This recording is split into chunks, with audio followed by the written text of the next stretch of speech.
자, 입자의 운동을 이해하려면 지금 학교에서 공부는 진도 나갔죠? 거의 다. 그럼 여기서 말하는 입자라는 개념의 이제 범위를 잡는 게 중요한데, 혹시 화학 선행 어디까지 했니? 화투 들어갔어? 그럼 잘 알겠네. 우리가 요게 이제 중학교 중등화학 교과가 막 이상하게 엉클어지면서 원자 개념을 안 배워서 입자라고 이야기를 한다고 생각하면 될 거야. 그러니까 우리가 입자라고 쓰는 거는 이제 네가 화학을 어느 정도 공부한 케이스라고 가정하고 설명을 들어갈게요. 일단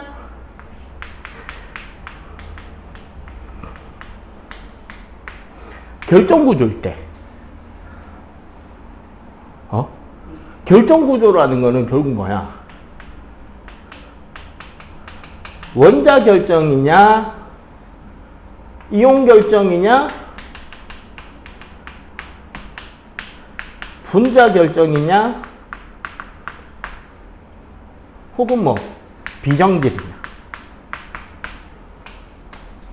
어쨌거나 금속 같은 경우는 원자들이 규칙적으로 배열되어 있을 거 아니야. 고체 기준으로.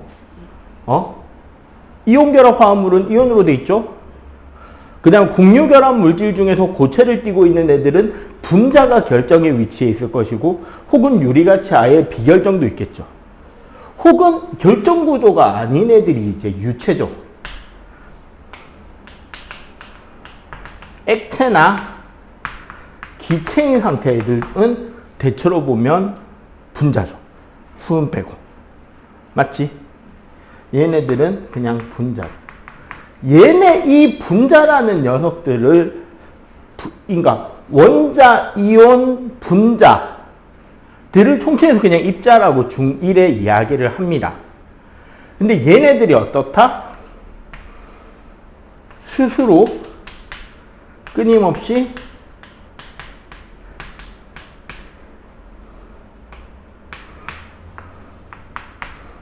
운동 중이다. 안 멈추고 운동을 하고 있다라고 이야기를 하는 거예요. 그리고 요게 나중에 네가 공부를 한 거랑 연결을 해주자면, 사실 이 운동하는 개념이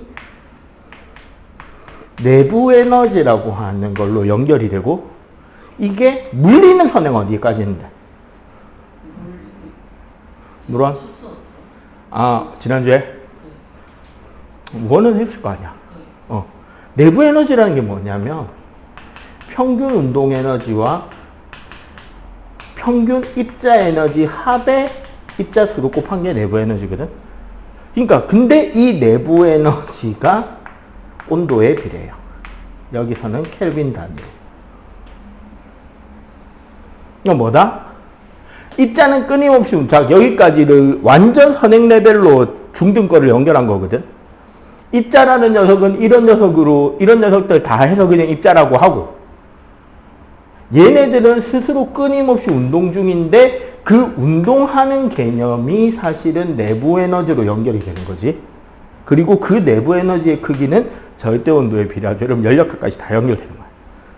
근데 이제 요거를 중학교 관계에서는 대충 입자라는 녀석들로 물질이 구성되고 걔네들은 끊임없이 운동하며 온도가 높을수록 활발하다. 요렇게만 이야기하는 거예요. 이해가 되지? 그럼, 근데, 자, 칠판 지금 운동하고 있어? 운동 안 하고 있어? 실제로는 하고 있는데 우리 눈에 보여? 안 보여? 안 보인다라는 거잖아. 그러면 이런 입자 운동이, 그러면 이 입자 운동 단원에서는, 특히, 우리가 중1에서 제일 많이 다루는 개념은 기체입니다. 이게 기체가 돼버리잖아? 그러면 위치 에너지가 없어요. 그러니까 입자 운동 에너지만 가지고 내부 에너지가 구성이 되고, 그래서 운동을 활발하게 합니다. 그러면 여기서 조금 더 심화를 들어줄게. 우리 내부 에너지라는 것의 공식은, 이건 물투에 있거든? 결국 뭐야? 2분의 1 mv 평균의 제곱 곱하기 입자 수잖아. 이게 2분의 3 nr 절대 온도다?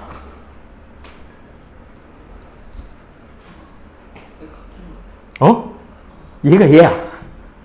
그 우리 연력학 1법칙에 보면 PV 이퀄 nRT 하는 그거 있잖아. 거기에 보면은 U 플러스 W로 연력학 1법칙 설명하잖아요. 그 U가 얘야. 결국 뭐다? 운동 에너지야. 그럼 여기서 우리가 기억해야 될 건 뭐냐? 운동은 하는데 온도에 따라 변화를 하지만 같은 온도에서 질량하고 속력은 정확하게는 질량과 속력의 제곱이 반비례한다는 것도 알 수 있다. 그 말은 뭐다? 이 질량 누가 결정하는데? 입자가 결정하잖아. 입자에 따라서, 입자의 상태에 따라서 만약 기체라면 입자의 종류, 질량에 따라서 입자 운동의 정도는 달라진다. 이런 것도 이야기를 할 수 있게 된다는 거죠. 순수하게 입자가 뭐냐만 따지고 시작해도 내용 다 나오는 거야, 사실은. 근데 이걸 이제 중학교 과정에서는 이렇게 가르쳐 주면 몇 명 알아듣겠냐? 너희 반에. 안 되겠지? 그러니까 대충 어려운 거 대충 덮어놓고 결론만 살짝. 근데 우리는 이런 내용을 이해해야 된다. 그러면은 학교 시험 공부도 시험 공부고 그 와중에 네 거 복습도 되고. 이렇게 보면 좋을 것 같아요. 자, 그러면 이런 입자 모형이야 뭐 이제. 그러면 이렇게 운동한다는데 그 증거가 뭐냐? 1. 확산.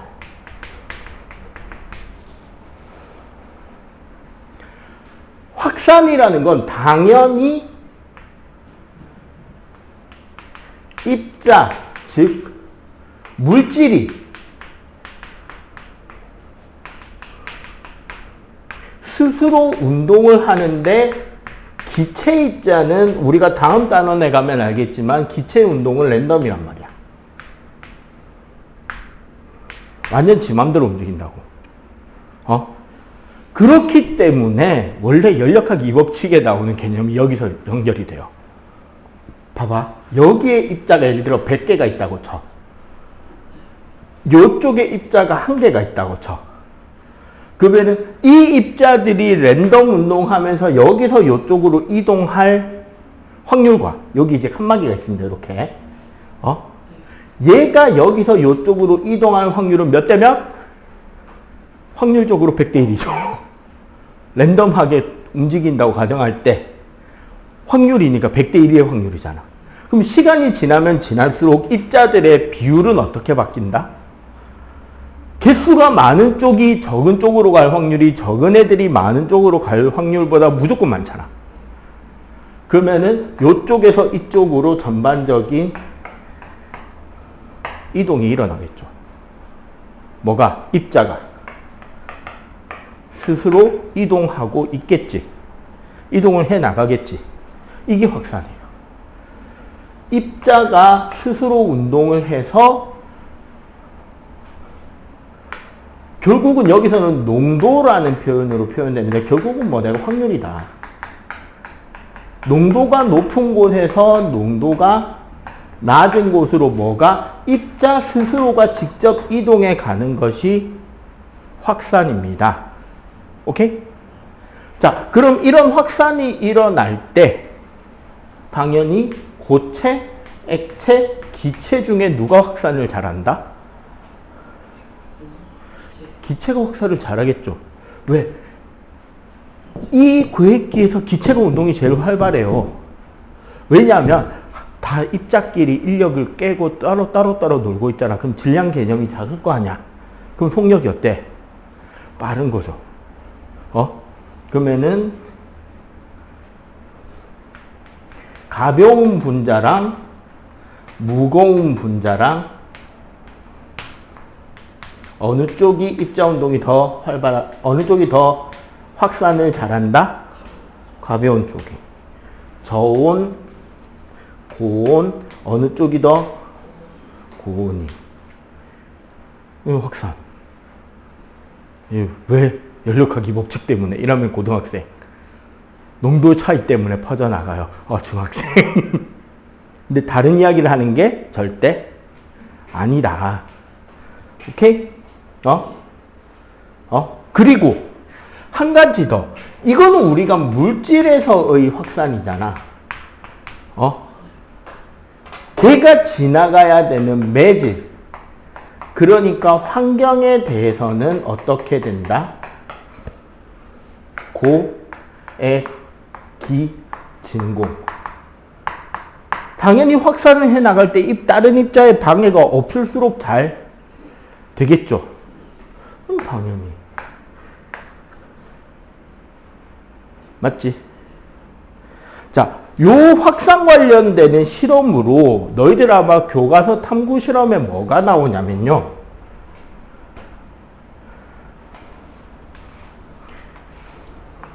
요런 유리관에 한쪽에는 염화수소 수용액, 그러니까 뭐야? 염산이네. 즉 HCl 분자가 들어있고요.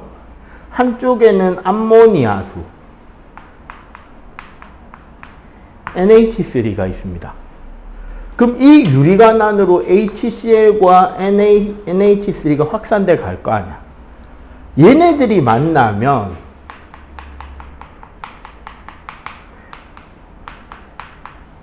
NH4Cl 염화암모늄이라는 고체 물질이 생기거든요. 요 거리가 왜 염산 쪽에 가깝고, 즉 속력을 비교했을 때 암모니아 쪽의 속력이 더 크죠. 그거는 뭐다? 뭐 때문이다? 그치, 더 가벼우니까. 왜? HCl이면 분자량이 36.5잖아. 얘는 17밖에 안 되잖아. 대충 36이고 17이라고 따지면 속력의 제곱이랑 질량이 비례하니까 66이 36, 4, 46 잡으면은 4대 6, 2대 3의 비율로 날라갈 거라는 걸 예상을 할 수 있다는 거지. 실제로는 이제 우리가 고등학생이면. 근데 그까지는 아니더라도 암모니아가 훨씬 빠르니까 얘가 여기로 갈 수 있다는 거지. 자, 그럼 여기서 만약에 학교 선생님이 성질이 더러울 때 응용할 수 있겠죠. 뭘? 자, 서술형 문제가 이렇게 나올 수 있다. 요 내부 공간을 진공으로 만들면 뭐가 바뀔까? 진공으로 바꾸면 어떻게 바뀐다? 온도를 높이면 어떻게 바뀐다? 온도를 낮추면 어떻게 바뀐다? 네 번째, 이 연기를 좀 더 가운데 쪽으로 옮기는 방법을 고안하라. 네 번째. 뭐? 이 실험에서 1. 진공이면 2. 시험관의 온도가 높아지면 온도가 내려가면 3. 그 연기, 즉 분말을 중학교 교재 1학년에서는 연기라고 표현이 될 거예요. 이 분말을 좀 더 우측 혹은 좌측으로 이동시키려면 어떻게 하면 되느냐를 물어볼 수 있다는 거죠. 이해가 돼요? 진공이면 어떻게 되는데? 그치. 생성 시간이 빨라지죠. 위치는. 변화 없습니다. 온도를 높이면 빨라지고 낮추면 느려지죠. 그럼 우측으로 이동시키려면? 요게 이제 어렵죠. 그치. 우측으로 이동시키면 좌측만 온도를 올려주면 되는 거지. 요런 것들이 이제 입자운동 확산에 대한 내용을 다른 녀석들이 안 오고 선행을 많이 한 니 혼자 와 있길래 조금 더 선행 내용을 오히려 이게 내가 이때까지 수업을 해봤는데 선행 많이 한 애들한테는 이해가 더 잘 되더라고. 요새 한참 머리 써서 공부한 파트가 이쪽이니까. 그래서 조금 더 어떻게 되는지까지 이야기해봤습니다. 정리. 자, 그러면 두 번째 증거인 증발. 증발을 이해하려면 당연히 뭐를 같이 이해해야 되냐면 증발과 끓음과 응결을 같이 입자 모형으로 이해를 해야 됩니다.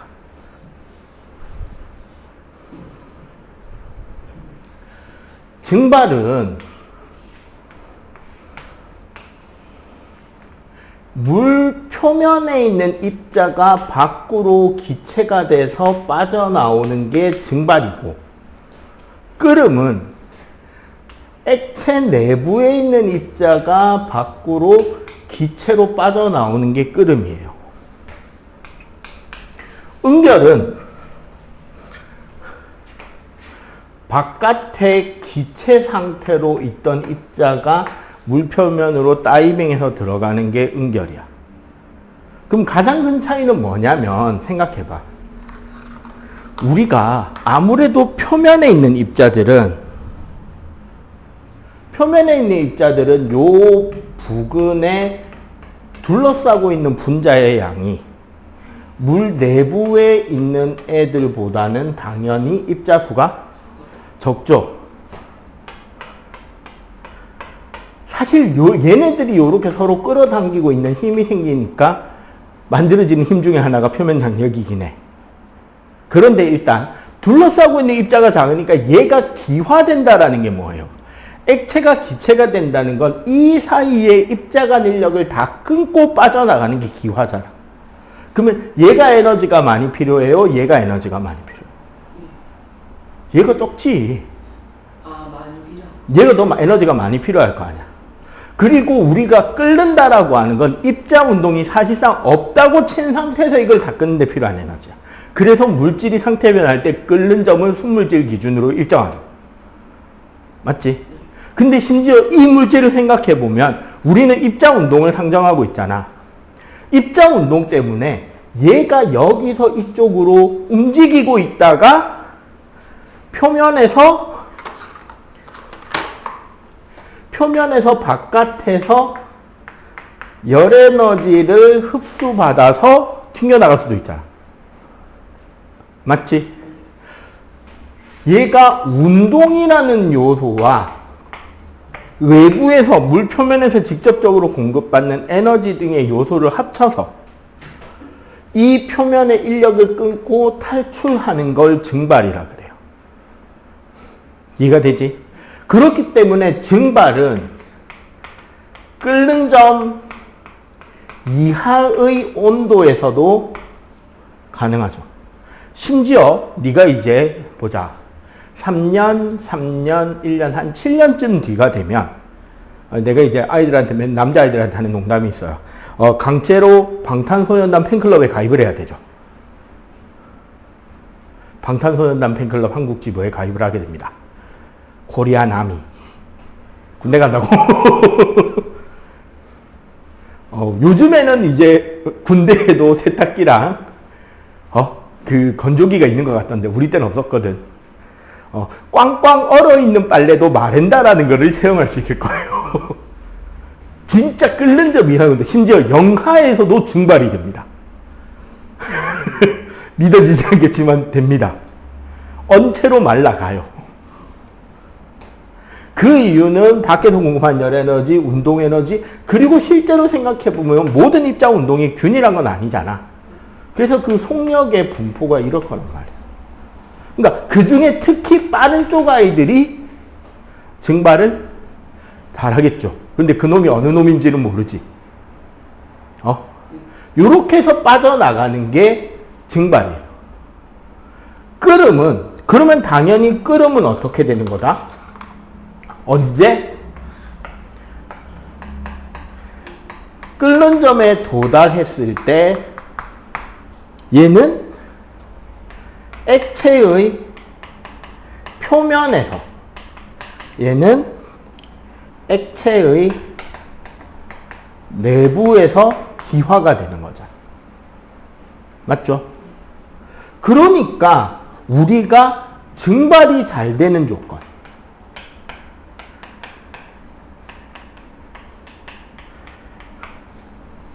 어쨌거나 입자 운동이잖아.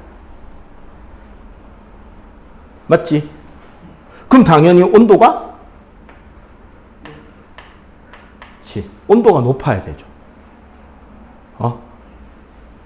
그 다음에 습도를 습도라는 게 있는데 습도라는 건 낮아야 됩니다. 이거는 언제? 여기 응결 가서 설명을 할 거예요. 그리고 바람이 잘 불어야 됩니다. 얘도 응결 가서 설명할 거예요. 그리고 마지막으로 어디에서 일어나는 반응이니까 표면에서 일어나는 거니까 표면적이 높아야 되죠. 응결이라는 건 결국 수면 부근의 입자가 두 가지 과정으로 들어오는 거야. 첫 번째는 말 그대로 입자 운동하다가 다이빙하는 놈이 있겠죠. 두 번째로 온도가 내려가면 운동이 감소하죠. 그러면 당연히 인력에 의해서 끌려 들어오는 효과가 납니다. 우리가 일반적인 상태 변화에서 액화 과정을 생각하면 되겠지. 그런 것들이 조금씩 일어난단 말이에요. 끓는 점 이하의 온도에서도.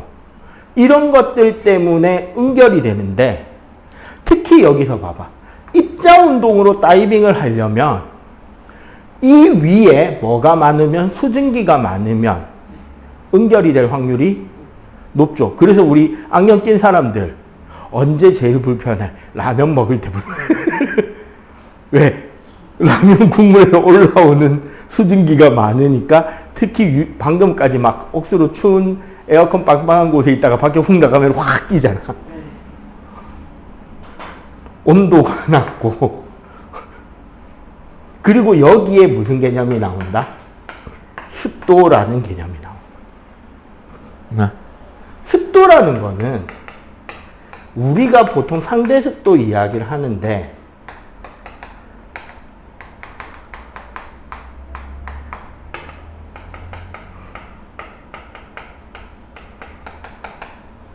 보통 여기를 습도라고 하거든요. 그 해당 온도에서 가지고 있을 수 있는 그 해당 온도에서 가지고 있을 수 있는 최대의 수증기량에서 지금 현재 가지고 있는 수증기량의 비율을 따지는 게 습도야. 100%에서 온도가 내려가면 응결이거든요. 그러니까 습도가 높다는 말은 이 위에 수증기가 많다는 말이 되는 거지. 요 위에 수증기가 많으면 입자 운동에 의해서 다이빙할 확률도 같이 높아지는 거죠. 그래서 바람이 중요한 거야.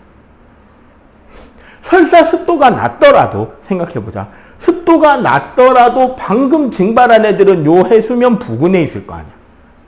그럼 해수면 부근만 따져보면 일시적으로 습도가 어떻게 돼? 높아지지. 그러면 당연히 무슨 양도 많아진다?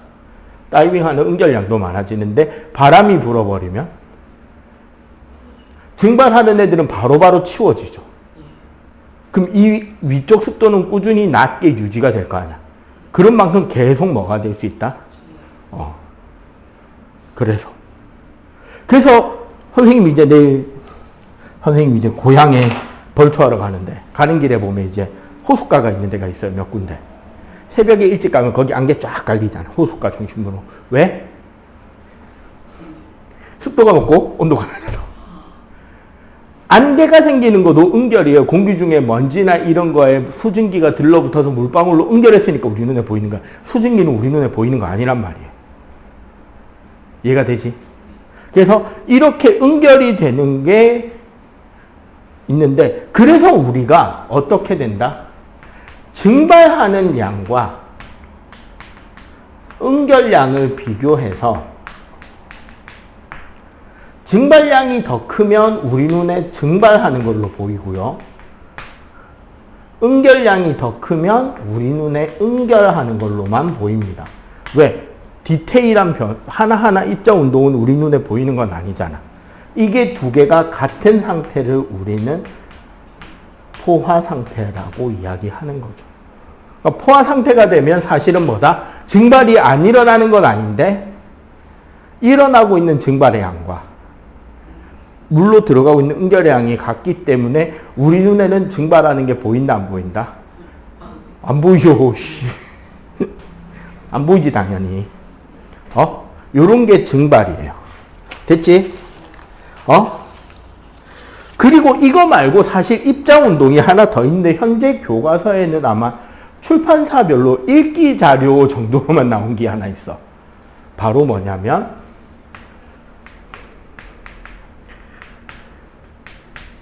브라운 운동이라는 게 있어요. 처음 들어보지? 브라운 박사가 뭐를 이야기를 하냐면, 페트리 접시에 물을 부어놓고 꽃가루를 톡톡톡 떨어뜨리면, 물 위에 꽃가루를 떨어뜨리잖아. 그러고 현미경으로 관찰을 하면 꽃가루가 불규칙적인 마치 프레탈 곡선 같은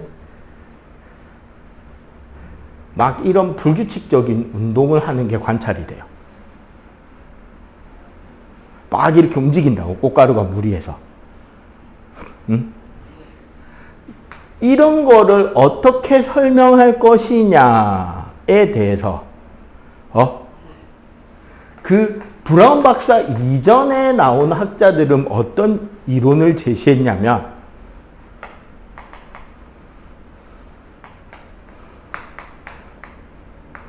라이프 포스라 해가지고 꽃가루는 살아있는 것이고 살아있는 것의 본질은 움직이는 것이다. 따라서 꽃가루는 생명이 있기 때문에 움직인다. 아이고 니코라. 진짜 그렇게 과학자들이 이야기했어. 저 교수님, 먼지도 움직이는데요, 먼지는 세균 안 묻어있냐? 여기에 대해서 브라운 박사의 해석은 뭐다? 물입자와의 충돌에 의해서 불규칙적인 운동을 하고 있는 것이다 라고 이야기를 한 거죠. 그러니까 실제로는 꽃가루가 움직이는 것이 아니라 옆에 있는 물입자들이 끊임없이 운동하면서 꽃가루와 부딪혀서 튕겨 다니고 있는 것이다. 이렇게 이야기를 하는 것이 확산입니다. 오케이? 예, 증발인 거죠. 이게 요거도 이제 입자의 운동인 거죠.